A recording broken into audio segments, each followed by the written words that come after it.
Samantala, bago pa iluklok bilang presidente ng Pilipinas, nagsilbi muna si President-elect Rodrigo Duterte bilang prosecutor at abogado sa Davao. At kauna niya, makakapanayam natin si Atty. Sixto Brillantes, profesor sa law ni President-elect Rodrigo Duterte. Atty. Brillantes, good morning! Yeah, good morning. Good morning, Ikan. Opo, paano niyo po ilalarawan bilang estudyante itong manunumpang Pangulo mamaya, si Rodi Duterte? Wala. Nung nag-aaral yan, hindi mo masyadong napapansin. Dahil hindi naman talaga kagalingan Hindi, alam mo, pag nagtuturo ka, estudyante ko yan noon, noong 1968-69, mahalata mo naman kung sino magagaling sa klase. Yung mga hindi mo napapansin, ibig sabihin wala masyadong sinabi yan.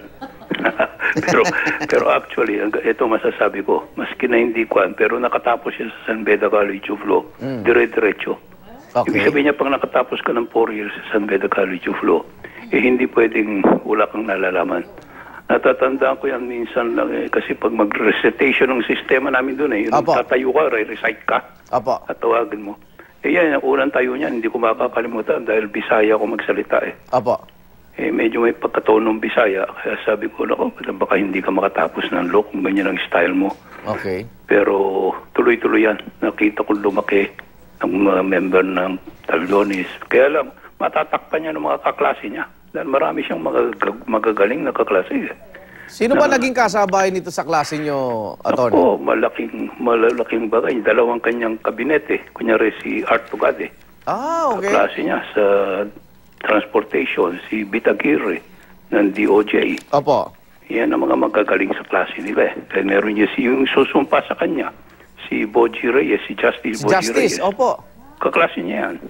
Meron pa siyang isang kaklaseng justice din, si Bambit Mendoza, sa Supreme Court. Kaklase rin niya. Si Roy Señores, yung namatay. Kaklase rin niya yan. Yan yung mga magagaling sa klase, Yan ang mga natatandaan ko. Tapos meron niya sa Court of Appeal, si Noel Tiham, si Justice Acosta. Yan ang mga grupo ng mga kaklase niya. Hindi po si Duterte. Duterte, pero 20 years later, makikita mo, no 1988, nung nakita ko na siya susunod, tumakbo na siya. Election lawyer na ako noon, tumapit na yan. May protesta yata, hindi ko matanda kung sino, kung Nograles ang kalaban. Lumapit na sa akin, nag-iba na. Iba na, talagang naging very matured. Karanasan na. At saka talagang magaling na, Nataanan na niya pagka-prosecutor at lahat So talagang nagbago at napakagaling na. Attorney, maraming salamat sa oras. Good morning po. Thank you. Attorney Sixto Brillantes, professor po sa law ni President-elect Rodrigo Duterte.